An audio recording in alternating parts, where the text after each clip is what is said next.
Assassin's Creed is really about history and credible world. We're playing with a history that is, without trying to spoil things, extends back, anywhere from 80 to 100,000 years from today and extends as far into the future as, we have time to make games. Two specifics about Assassin's Creed. The first one, it's a huge universe spanning across many different mediums with many different characters, events, locations.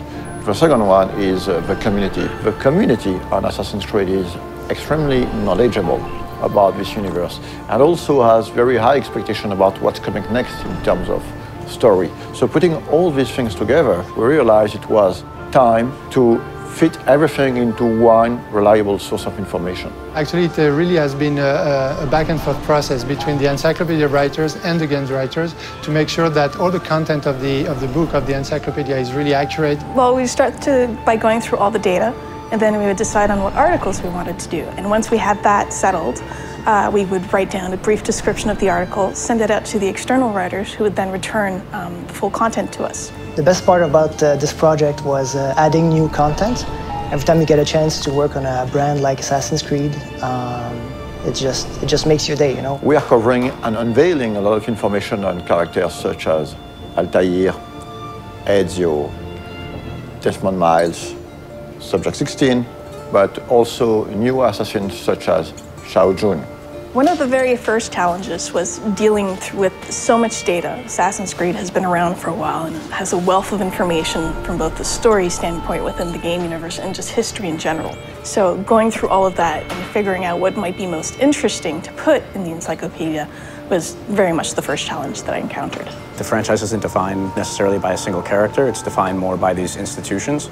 So we have the option of moving in and out of different historical periods, different geographical locations, different individual important events throughout human history. And so we have a wide variety of options, a lot of different material that we can mine for ideas and stories. Imagine this project as a huge puzzle with thousands of different pieces involving a lot of different people. We have tools to track all the narrative threads that we're creating. So we have database, we have Bibles, we have some visual guidelines. So my main role is to make sure everything fits together. So what we did was we tried to match specific kinds of content to writers whom we knew or figured would be interested in writing that kind of stuff. Some of the biggest experts on Assassin's Creed are actually within the community. So when the time came to start writing the encyclopedia, we realized it would be very good to try to seek one writers coming from the community. So I heard about the job writing for the Encyclopedia on the UB Workshop website,